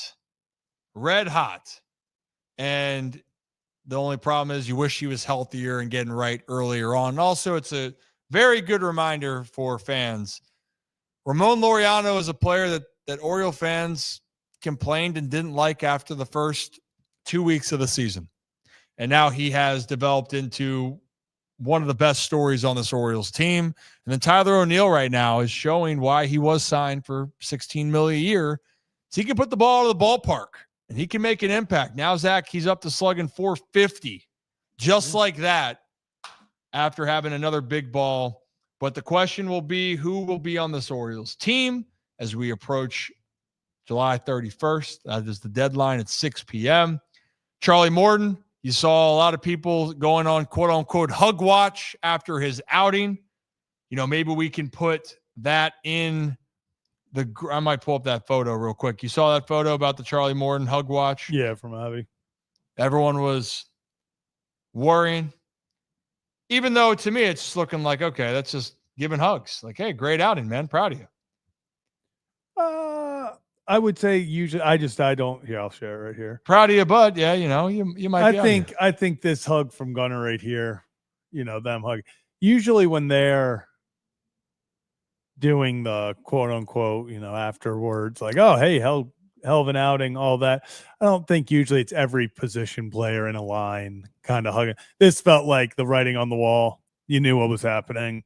Thanks for everything. Thanks for sticking up for us, sticking with us, all of that. It felt like that was kind of it. Because I would be floored if Charlie Morton's still here for his next start. If Charlie's here, his next start, something happened. Like, I don't know, something fell through, something went wrong, because I just see very little chance with where the Orioles are position-wise, you know, in the race, and more importantly, what other teams kind of, I think, see the value in Charlie Morton. I think that's just, it makes too much sense. And he's definitely going to be one of the pitchers that teams are going to be calling about, because, you know, Yes, we know how bad the month of April was for Charlie Morton. It's a really rough first 6-8 weeks of the season, if we're being completely honest. But a guy, once he got going, Zach, looking at this, I know the month of July, and I really like to take out that one outing against the Rays because that was coming off the All-Star break, and he got lit up. I mean, lit up. We gave up 7 earned runs, brutal. The rest of the month, no outing that was giving up more than 3 earned runs. So we had 5 outings on the month. 4 of those outings had outings of 3 earned runs or less. He pitched into the 6th inning in every start. And then going back to June, he had a 2.88 ERA, 3.98 ERA in May. So a lot of good that he did. Now, the April was the not so good, 9.26 ERA to be exact. And that's what put Charlie Morton right now sitting at that 5.42 ERA. But he is 47th in all of baseball, Zach, in strikeouts on the year. So, guys, still got some stuff, still got some juice. Mm. You know the fun part, and this might get people riled up here. Maybe this is riling it up with Ryan. What is it? Ryan riles him up. Fans, when we talk about pitchers, I made this inside the numbers point for 105.7 last night. Mm-hmm. Do you want to guess how many pitchers in Major League Baseball have an ERA below 4? Are we talking starters or total? I would say qualified starters, yes. Qualified starters. Qualified starters. Let's say 25. It's actually higher than that. Really? Mm-hmm. How many is it? Last night it was 39. All right. So a little, I guess, 1.3 per team. So 39 starters in all of Major League Baseball. Actually, it's now 38 because one of those just went back over the list. So 38 pitchers, as we're talking right now, of an ERA of 4 or below. So 38th on the list is Grant Holmes. Jeffrey Springs is 39th now with a 4.23 ERA. You want to guess with the 4.13 ERA. Do you want to guess who's 40th in baseball in ERA? Is he on the Orioles? Oh, yeah. Is it Dean? It's Dean Kramer. Dean Kramer has the 40th best qualified ERA in Major League Baseball right now for a starter. And you know who's 43rd with a 4.38? Is it Charlie? No. Tomoyuki Sagano. Oh, Tomo. And that means they have better ERAs than guys like Tyler Anderson on the Angels, Jack Flaherty on the Tigers, Tanner Bybee on the Guardians, Brady Singer on the Reds, Shane Baz and Taj Bradley on the Rays. Should I keep going with this list? Let's hear it. You should want to keep going. Dylan Cease, who has a 4.79. He's better than Zach Gallen because I think Zach Gallen's at a 5.60. Luis Severino, who signed that big deal with the A's, almost has a 5 ERA. Should I keep going with this list? What number are you at? I mean, Zach Gallen's 61st. No, I was going to say Zach Gallen's been absolutely atrocious this season. So I think I'm proving my point, though, with this. Yeah. Is as much as people want to complain about guys like Dean and guys like Tomoyuki Sagano, the Orioles were not losing games directly because of those two pitchers. Yeah. When you're looking at the consensus around the league. Now, did those guys give it up in outings? Yes. Did they have some bad stretches? Yes. Yeah. And that's what's, I think, frustrating for fans is it has been just every once in a while those bad blow-up outings. For sure. And that's what inflates numbers, That's how you suddenly, let's even call it this way.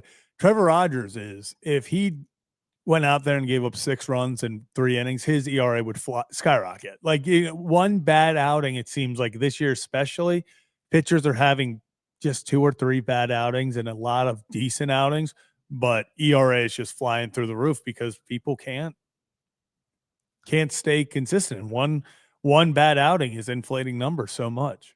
there's only 28 pitchers in baseball that have an ERA under a 3.5. Yeah, that makes sense to me. And then other guys that are above a 3.5, Mackenzie Gore, 3.52. Mitch Keller, 3.69. That's 32nd best in baseball.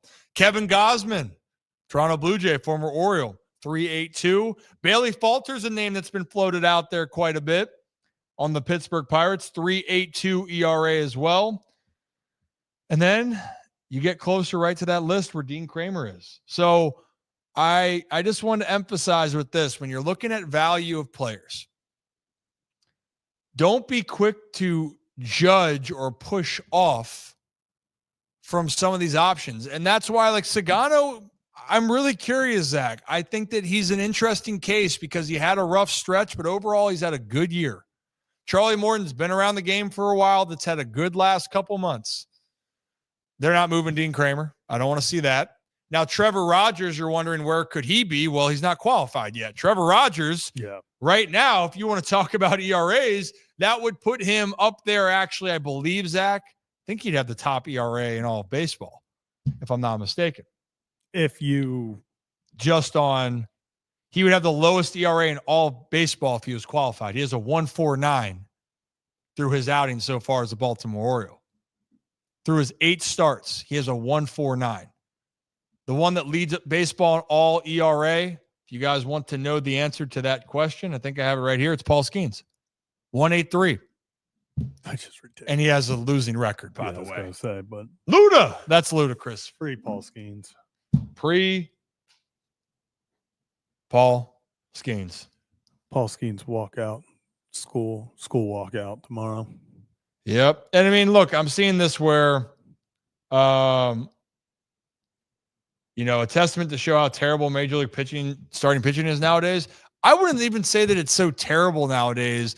I just don't think with how the game is, it's just changed. It's evolved. It's a different breed now of what's done. So I don't want to go and say that pitching is worse nowadays, because have you seen Scooble throw? Have you seen Paul Skeens? Have you seen some of these aces go out there and deal? I don't want to say that that's necessarily fair, but what I think has happened is pitchers, if they make more mistakes, they're going to be prone to the big ball and the home runs. Yeah. Because they're striking out more, but if they try to strike out and they hang a pitch, that thing's going a long way.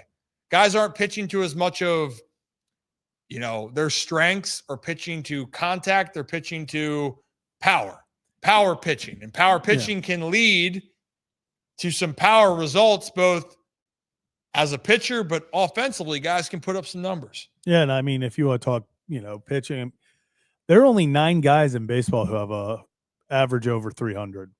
So, like pitching, maybe the numbers are inflated a little bit, but it hasn't been hitters consistent. Like, it's like you said, it's guys going for home runs. It's the long ball that's killing pitchers, and that's kind of been the thing. And, because, I mean, Kyle Stowers, it could be 10. Kyle Stowers at 299, and these are not guys that you necessarily, Aaron Judge, then you have Jeremy Pena. What a bounce back season for him. Jonathan Aranda, Jacob Wilson. Those are 2 guys before the season you could not have told me would be in the top 5 for batting average. You have Alejandro Kirk, Manny Machado, just because, of course, Michael Garcia. Those are the only guys in baseball qualified that have over a 300 average right now. It's a short list. Yeah. But the home runs, when you're looking at it collectively, there's a lot of homers.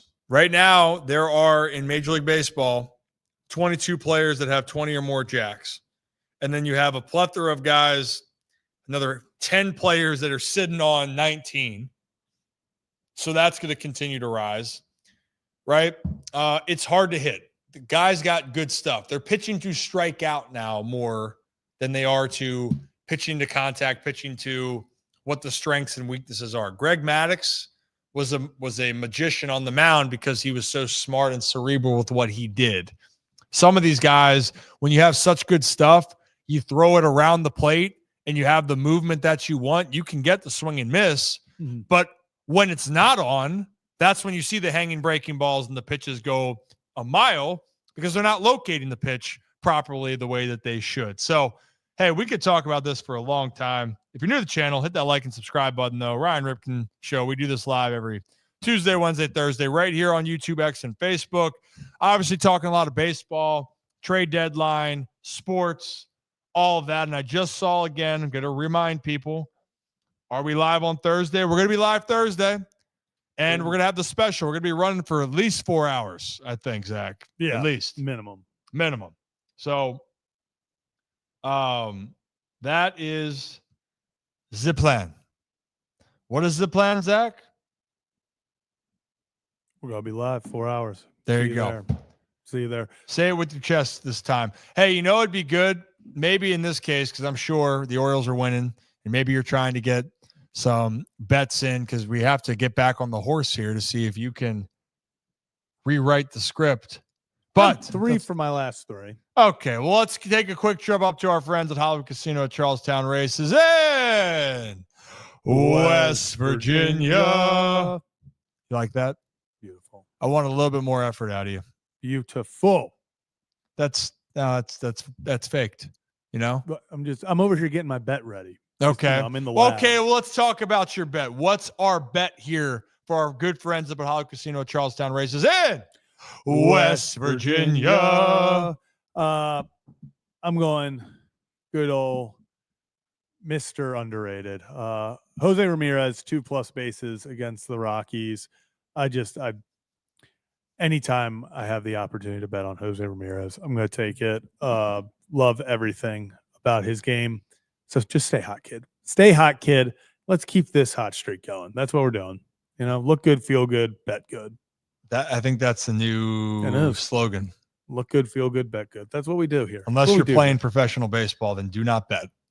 Do not be involved. If you are on, damn, I should not have picked a Cleveland Guardian. That's a tough thing. Yeah, of all the things, that's what you're choosing today? Well, apparently they are very much in tune with what's going on the betting side. So maybe that was a good. I'm never betting on a Cleveland pitcher again. I'll tell you that.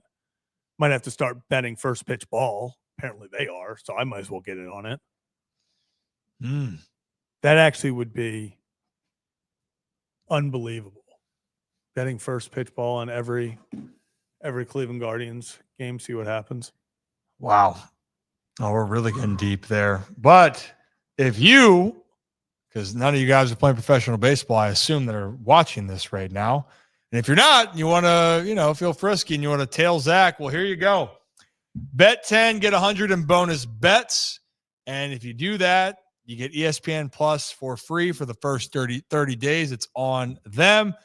If you download the ESPN Bet app, you can get all these perks, but you must be 21 or older. And if you have a gambling problem, call 1-800-GAMBLER or our friend, Rocco DeSangro. And we appreciate our friends up at Hollywood Casino, Charlestown Races in West Virginia. Better. Beautiful. Better. And yes, that was the big story out of Cleveland yesterday. Emmanuel Clase added to that non-disciplinary list as he is under investigation for the sports gambling situation that his teammate, Luis Ortiz, was put on that list just a month or 2 ago. We'll see what the results are, Zach. A lot can happen. We don't know. Not good. Doesn't make you feel good, but Clase is out until at least August 31st. We touched yesterday, though, getting away from the gambling side. We did talk yesterday about the impact of a salary cap and an impact of what that would be on the game moving forward.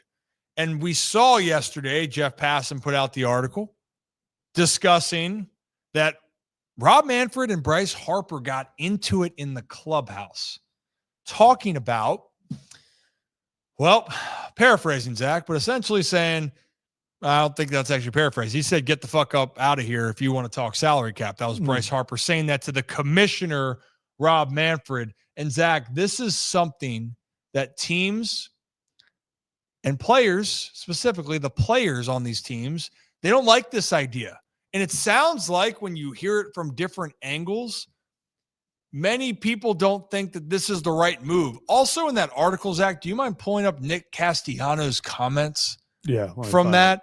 Because Nick had some very interesting words that were expressed in the article. And we're going to play this video from Trevor May in a little bit to talk about this situation. Trevor May, former reliever, talked about it on Foul Territory today. But we understand why the concept is being put into place, or why they want to propose that to players, because they feel that it would create a more competitive balance around all the teams, regardless of your market, small, medium, or large.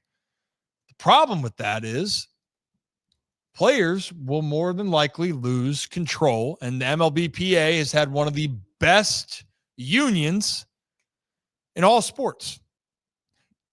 And what would that be if you remove it? And I think a lot of players, they don't like what it's instigating from the start, and they don't like that there really is no direction. And we still are, a year plus away, Zach. Like, we're still almost 2 years from having this discussion. But do you have the clip or the Nick Castellanos? Yeah. That's what we're talking about. Yes. So here was Nick Castellanos' comments in that article that Jeff Passan put out. And he says, Rob, meaning Rob Manfred, seems to be in a pretty desperate place on how important it is to get this salary cap, because he's floating the word lockout 2 years in advance of our collective bargaining agreement, which is when it expires. And then Castellanos continued to say, that's nothing to throw around. That's the same thing as me saying in a marriage, I think divorce is a possibility. It's probably going to happen. You just don't say things like that, right? And it's actually an interesting analogy, Zach, because I understand what Rob Manfred was trying to do. It's, you want to start to broach the subject, but it sounds like to me players are going, well, dude, why are you coming at us without a real structure of a plan? Like, you're not telling us what you're going to do to make this work. How is it going to benefit us? All you're telling us is this should be good for the game.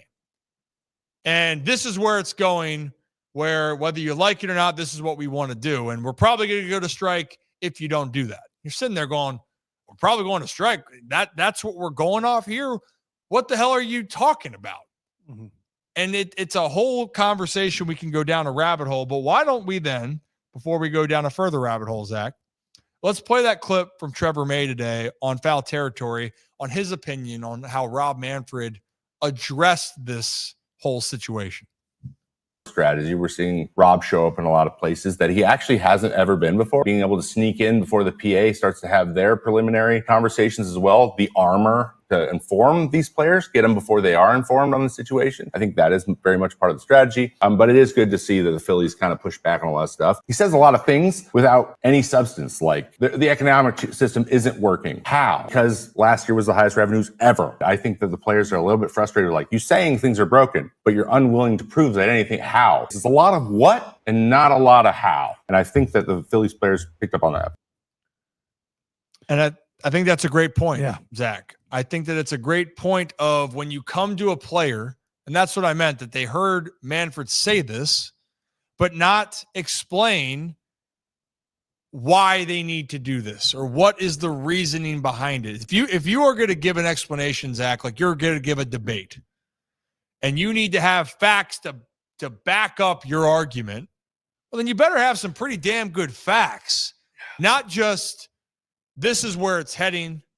We're having issues. This makes it more competitive, because you know what players are going to do, or you know what people on the other side, they're going to counter to your points, or they're going to ask for more information. And to be fair, Zach, going into this last month until yesterday, baseball's been doing very well. Great.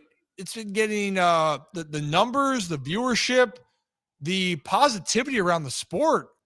I've heard a lot of a lot of great reviews. I mean, hell, ESPN, that looked like they were walking away from baseball. Now they're back at the table because the value clearly is better than people want to talk about.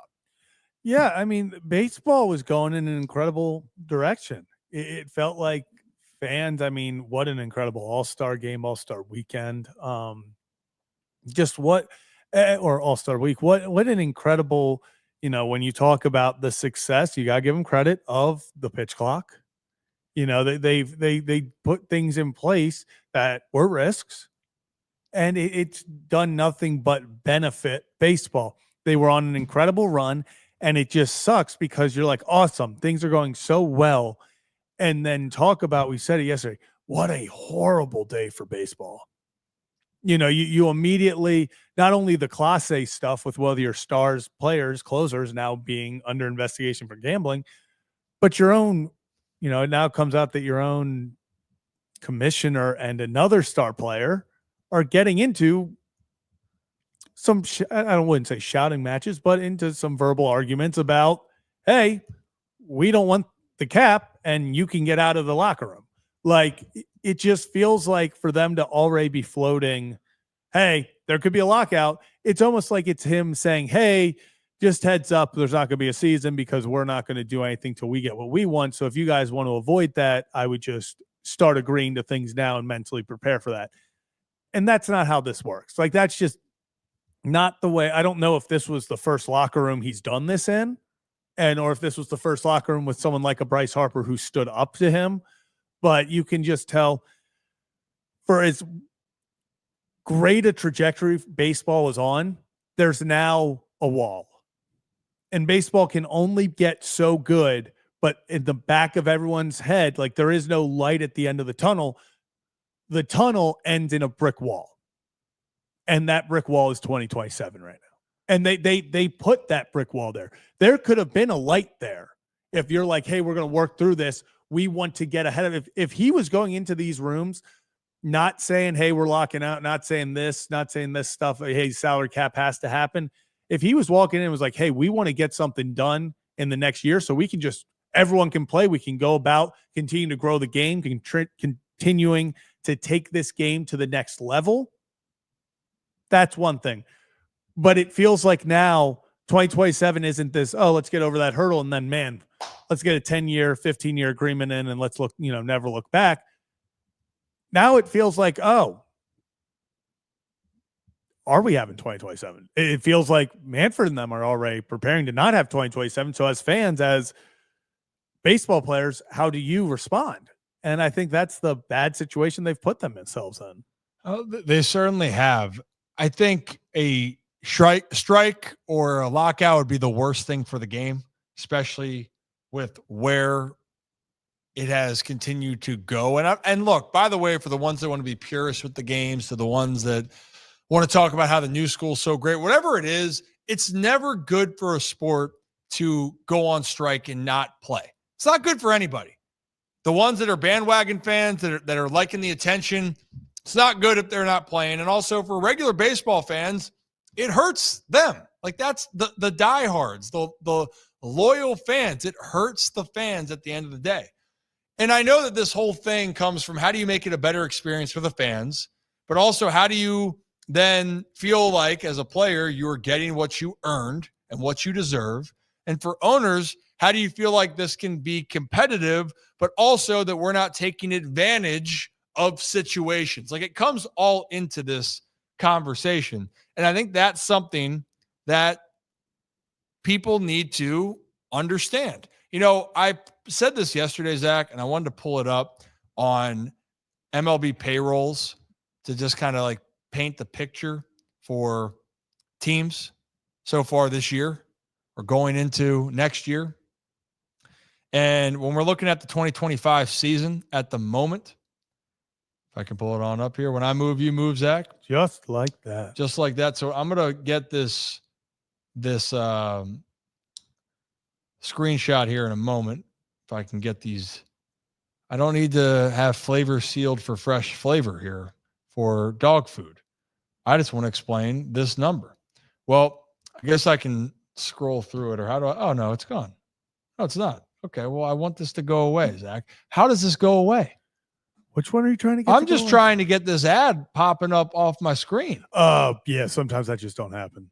Not gonna lie. Sometimes that just happens. That just happens. Can you screenshot? I'll screenshot, but I can only do the first 21 teams. But I'll get the last. You know, I can problem solve. That's what we do at Gilman. Over at Loyola, we would have just had it already up on the screen. That is so false. And that's foul. Banners fly forever. Oh, they do? They do? Is that what you say? Huh? Banners fly forever. Oh, be quiet. Be quiet. Sorry, trying to boom. Here we go. It is right. You want to say over and under 5 seconds? Yeah, under. I think we're going to move. I think it's under. Under. I'm sorry for the delay for anyone that's watching. And here it is. There's the number. Under. Got it. See, told you. Payrolls right now. When you're looking at this, like, yeah, the Dodgers and Mets, they're up there. 340 million, 330 million. Yankees just under 300 million. But I want to get this understanding, or for people to get where I'm coming from. The Orioles are at 166, which they are paying money to players that are not currently on the team, aka Chris Davis as being one of them.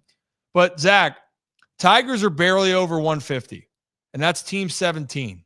So just under 50% of the league does not have a salary total payroll of 150 million. And when you're looking at these teams, yeah, some of them are big markets. I wouldn't classify the Orioles necessarily to be the quote unquote big market, but them in Seattle spent over the threshold. But then other teams have not. This is where if you ever were going to have a salary cap, you must have a salary floor. Because now when I play the next image, when we go lower to some of these teams, why would players say agree to a salary cap knowing that there's no floor in place? I think that's the biggest concern for me. If you made the argument and go, you know what, we want to make this competitive and we don't want to give out these maybe ridiculous contracts, or maybe they won't say that out loud, but they're thinking it, Zach. Look at this right here. Going down, there are 5 teams that are currently under 100 million. Now the Rays find ways to win. They do. Cleveland's found ways to win. Yeah. Milwaukee. And they're doing a great job. So like those teams can have a pass on what they want to do. Why? Because they're putting together winning teams. But for the rest of baseball, if you ever want Major League Baseball players to agree, a salary floor and how much a team must spend has to be higher. Honestly, I think, Zach, the salary floor is more important than the salary cap. Yeah, and let me tell you why. The biggest issue here is it's not about the team spending over millions of dollars, hundreds of millions of dollars to improve their team. The issue is the Miami Marlins. The difference between 30 and 21 is almost double. Like you can almost double the Miami Marlins payroll. If the Miami Marlins payroll doubled, they would still not even be in what? They would be just in the top 20. They'd be what? 21, 20. That's an issue. Same thing with the Athletics. You move them, you double them, they move into the top 15. Like it should never be you double your own payroll and you are still outside the top half of the league. Even top 2/3. Teams like Tampa, they've made it work. There is a difference between trying to budget and win at a reduced cost and just blatantly not caring about putting talent out there. There is less than $2 million that separates the Rays and the Pirates organizational payroll. I can tell you right now, one of those teams is a perennial embarrassment, and one of them is out there actually competing every year. One of them could not care, at least owner-wise, if they lose all 162. And that's the issue. It's the guys that don't care. It's the owners that couldn't care about winning. They just see a dollar sign. Are we making profit? Hey, how can I make a profit off this? It's not about winning. You have to get – those are the issues. As much as people want to get on the big market teams, Steve Cohen coming in here and saying he will pay whatever to try to win a baseball World Series because he wants his team to win is not what's wrong for baseball. It's the guys that own teams that couldn't care less if their team even won a singular game. That's the issue. And that's where this all stems from. I think that if there was an overall commitment to teams or to players for teams, then they would be more open to a discussion. But it's also because of the system that's in place, Zach. None of this can happen if the arbitration process is what it is, which is essentially get to the bigs 6 years essentially before you become a free agent. And think about it that way. Like Cedric Mullins is the example. Cedi debuted in 18, but then was on the big league team to start in 19, and then demoted.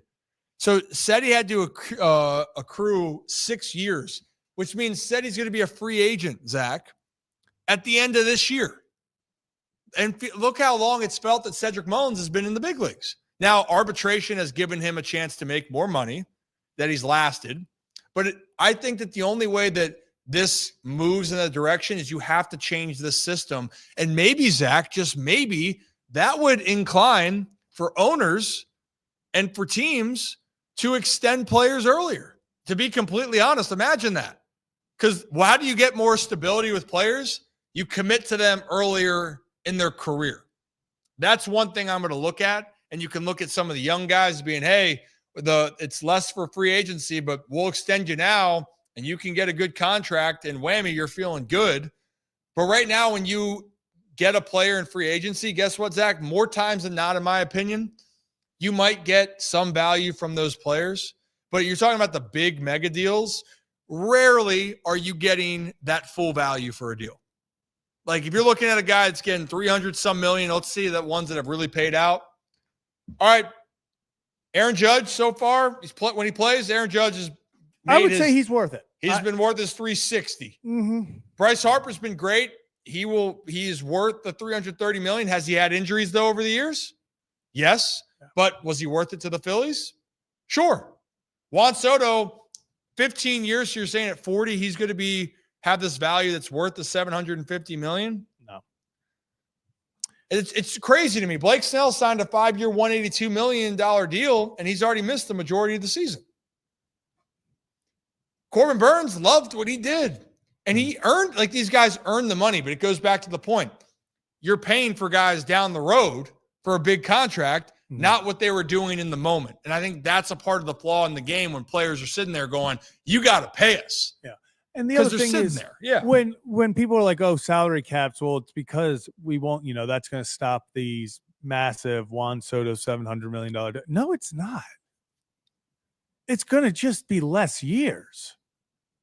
Like, oh, it's good. We can't see it. Yeah. But there are guys in the NBA getting paid $80 million a year over 3 years. Like the money per year is not going to change. It's going to be the length of it. Oh, we're going to see no more $700 million contracts. Yeah, because instead of 10 years, $70 million a year, they're at 5 years, $70 million a year. Like the only thing that I think genuinely changes is it's going to be the length of these contracts, because you're going to say, Ryan, like you said, if I know that I got to have a salary cap in 15 years, I don't want 40-year-old Juan Soto on for $50 million. I don't want that. But maybe in 6 years, I'm still willing to take that risk. I just think all it will do is it's going to be more money up front and higher per year, less years. So instead of 70 million over, per year over 10, maybe they get 80 over the, per year over the course of 10 or 5 or 6. I think that would be the biggest. I don't think that suddenly, I know people are like, well, Soto wouldn't have gotten his contract if he would have gotten the money, just not the length. I think that's the biggest thing. The average year, he definitely would have, and it's guaranteed. So he's getting that contract unless he does something egregious. But the thing right now, and this is where I know with MLB where they're looking at, and owners are going to say, let me take this back. MLB as a whole, not just with owners. The problem is that when you continue to raise, grammatically incorrect there. When you raise the prices for fans, that's where it becomes undesirable for your fans to go to games. You're alienating your fan base that just wants to go there to support. How do you make it more affordable? Well, you have certain caps on things, sure, but at the same time, it's one of the pieces. But how do fans come to more games? And I know it's more expensive. The product on the field, you win games, fans are going to want to be more involved. If you're in the playoffs, fans want to be at playoff games. For the Orioles, when they're in the playoffs, I know last year we could say, oh, it wasn't the sold out crowd and it was a weird game time. Is that extra days where the ballpark's almost fully capacity? Yeah, the playoff game in 2023, games 1 and 2 in Baltimore, place was jammed. You know, that's a really cool experience. Football, I'll say it this way, football tickets aren't cheap. Am I wrong with that? Getting season tickets, going places, they're not cheap, but why do people go to football games, Zach? They love it, or the product of it is so good. The Ravens, the atmosphere, the product, the experience matters when you do something. Why are the Savannah Bananas such a big thing right now? Entertainment, product, and people feel appreciated with what they're getting. Now, if it's your cup of tea or not, that's a whole different story. If you don't like the Savannah Bananas doing flips and singing and doing all that, then that's a whole different story. But product-wise, they're having success because they are resonating with their fan base. A lot of these MLB owners have to think about, how do we make that connection to our fan base? How do we make it feel that this team is your team? Does that make sense? Yeah. Your team, the city, the players, the community, we're all one. And right now, I think for the Orioles, they're trying to get back to that. But the Ravens, for the last 20 years, 29 years, Zach, that's been the team that had the heart of the city, because they are consistently who they are. They're good. People love going to the games. Well, I think the biggest thing is you can tell that they want to win. Like, God, could you remember? I'm genuinely now thinking, when was the last time I went into a Baltimore Ravens season and felt like they were not trying to win? I don't remember if there was one. Like Flacco's rookie year? Like, and I'm not saying win it all, because obviously towards the, 16, 17 years of Flacco, you didn't really feel like maybe they were Super Bowl contenders in 17. But you add Lamar then, and suddenly, they build teams around him. You can say what you want about his supporting cast. I mean, saying, oh, he's got a stacked roster. The Ravens try to win. And I think that's why people go out there and buy in so much, because they're like, hey, they want to represent us. A lot of teams across baseball specifically, I think they have more issues with their ownership and more issues with how the team's built and what the team's basis is around, of, is it winning or is it cutting checks? I think that's, you hit the nail on the head there. It's about the fans feeling like they're connected and that this is their team that they can be prided in. Yeah. And why do people also love the football experience? Tailgating. People like to go down there and hang out with friends, make it a place where you can go. Like, there's so many different avenues with this. And with the big markets, I will say this as well. One, when you're in a big market, you're in a big city, that ultimately can draw. But if the teams aren't as good, it's not going to have the same feel. If you ever go to a game in New York, you ever go to Boston, you go to Philly, and they're good, and they are really good. I'd say the Dodgers as well, but I just remember with those AL teams, man, it is a really awesome experience when a baseball team is playing well in the summer, going into the fall in one of those cities. They gravitate towards it. It makes a difference. Fans really enhance the experience. And that's why I know a lot of Orioles fans love Baltimore. They love this team. And I know for so many different reasons, they've been heartbroken over the years. But when the Orioles are buzzing and the fans are there, it is Camden Yards in the big moments can be right up there for experience. But I get it. This is where it's at. It's a large issue that's at hand, but one that Major League Baseball is going to have to continue to sort out. But it looks like it's going to take a long time, Zach, before we figure out how they come to meet at the table. But for the meantime, we don't have to worry about it, at least for another year or two. But hey, tomato.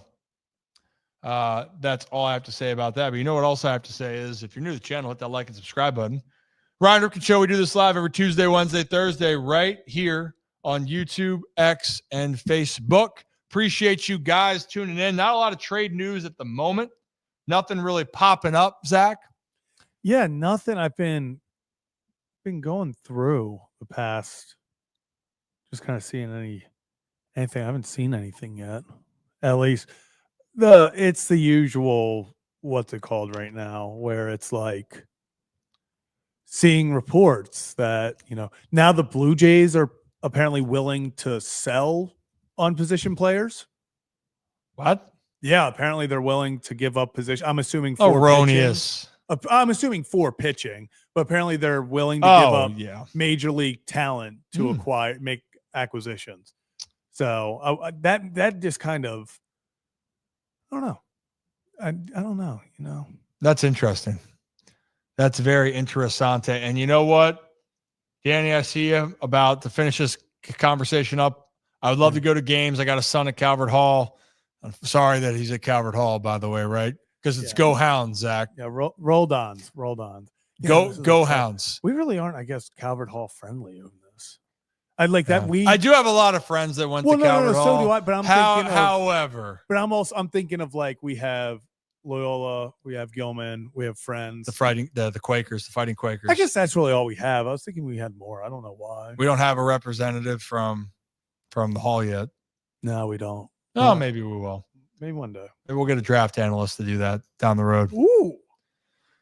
Hey now, but as far as the tickets, though, you're right. It's expensive to get down to games, and also when you're trying to have an experience. I get it. Or, especially if you're here on the day-to-day. So I hope that things change there. In the meantime, though, Zach, speaking of with tickets and whatnot, because at least there's something that is a little bit friendlier if we want to go to that route. Well, if you want to spend the big bucks, I mean, have at it. You can go and buy a ticket for up to $1,500, but the BMW Championship is coming to Baltimore here, Baltimore County. It's coming to Caves Valley on August 12th to the 17th. I think some of the early festivities, but the tournament, part of the FedEx Cup playoffs, Zach. Playoffs. That's coming that weekend. So it's August 12th to August 17th. Tickets are out right now, Zach, and I'm looking at them right now when we're looking at pricing. Daily for just the grounds level. For practice rounds, tickets are going for $38 if you want to go out there and see guys out there on the open. Some of the tickets, you can find pretty good deals with it. And apparently, if you have a kid under 15, you can, with a purchase of one of the regular tickets, you also then can get access for your child that's 15 or under. And if you're a military member, I want to throw that out there. They are offering deals for military members if you are going out to the golf course. They're honoring military community. I don't want to mess this up by offering all active duty, retirees, active reserve, and veterans complimentary admission. So if you're like, hey, the price is out of my range, that's awesome. Any of those, you're military, which shout out to the military. Yeah, by the shout way. out. That's awesome. I'm glad that's really cool. BMW is offering that. That's awesome. Definitely take advantage of that. If you're into golf, you served or active, go take advantage of that. That's really cool. Yep. So then we'll talk more tomorrow, Zach, about some of the volunteer opportunities for those that want to give back. They also have some charitable beneficiary chances. They have the Evans Scholars Foundation, which again, it's helping giving back to the community. And the BMW Championship alone, when it's come to the Evans Scholars Foundation, has contributed more than $55 million. Oh, man. $55 million. And last time it was in Baltimore, they had a record of $5.6 million donated. They also had a pretty damn good finish. That was arguably was tournament of the year. Yeah. Tournament of the year. So don't miss out on the action. Just saying right there. And if you guys are wondering tickets, you can go to bmwchampionship.com. It's right down below. bmwchampionship.com. And I should have asked Chris about a little bit of the Happy Gilmore. It's all in the hips. Maybe we can have someone that's coming on before the golf event on if I were to, get on the golf course and try the Happy, or I want a golf lesson. Hey, can you teach me how to do this? Can you teach me how to hit a flop shot 50 feet in the air when it's only needs to go 20 yards, Things like that. Why are you laughing at me? Just thinking we should Just get one of the pros to give you a lesson. Get Scotty out there. Scotty! Yeah, Scotty's pretty locked in. Man of the people, too, by the way. Very much. It's like, yeah, I don't care about winning all these majors. It's the little things in life. Being good at golf was his biggest downfall. He hates it. He's like, another winner in the tournament. And he's like, I just want to go be a dad, guys. Can we stop? And he's like, oh, guess I'm the leader again. Just what a guy. What a guy. It's really not that much, I don't really like winning. Is kind of how I look at it. Right now, going into June, Scotty had already won over like $15 million in prize money going into June. And then the Open, I think the prize pool is at $17 million. So if you won it, you won another 3.1. So Scotty doesn't know, or maybe Scotty does know. Scotty does know how much money he's made. Don't tell Scotty. Where is Ali? Ali's in the studio somewhere. I say Ali. He's underneath the pool table. Yeah, I was going to say he's a good kid. He's a good kid. I know he's bored. He wants to go play. That's all he wants to do. Well, I got to say this, Zach. Are there any other things that we need to talk about, at least for today, right, Meow? I don't think so. I think we pretty much covered it all. I still got to pick my draft spot for fantasy football. You haven't done that yet? No, I'm having a tough time. I'm having a tough time. You got to go later in the draft. I think that's what we decided. Yeah, my friends are really upset that I haven't picked it yet because they feel like I'm holding up the league, which I am. Yeah, well, you know what? That happens. But you know what? It's a lot on the line here. Yeah. It's a lot on the line. So it would be dumb to rush it. It'd be dumber to rush the decision. And there he is, the beast awoken. Oh, good downward dog, buddy. Well, beautiful. And as always, guys, appreciate our friends over at Merit Clubs. You guys see the giant thing behind me right here. Oh, there it is. That's good. There is a video that is going to be surfacing soon here about your boy in a kickboxing class. Ooh. And I'll show that. I'll debut it on the show when it comes out here. That's what I'm talking about. The form could be better, but it's not too bad. And that's all I got to say about that. But we will be going live as soon as the move happens. So if it happens in an hour, we'll go live. If it happens at 12 a.m., we'll go live. If Zach's live with Kevin and Zach React, I will also go live probably to talk about it at the same time because we want all of the people that are on this channel, if you're an Oriole fan at least, you should go over to Kevin and Zach Reacts because after every game, O's game, Zach and Kevin are live talking about. We'll talk about both of them today. A little 2-for-1 action going. So head on over there after game 2 tonight. Game 2 tonight, and hopefully the Birds get a sweep of the doubleheader. That'll be cool.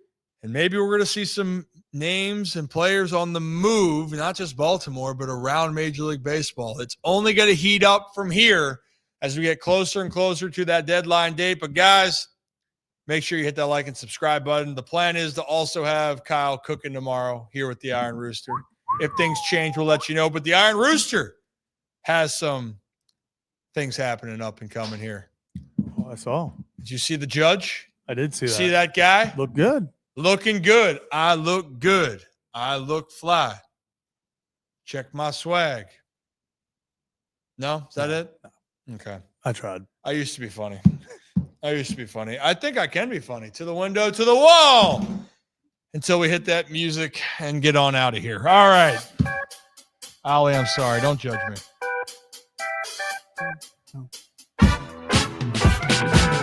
As always, here on the Ryan Ripken Show, we appreciate each and every one of you. Have a day, have a night, and have a great stinking rest of your Tuesday. We'll be back sooner than you know it, maybe with some breaking news, or we will see you tomorrow for a brand new show. Be good. Wow.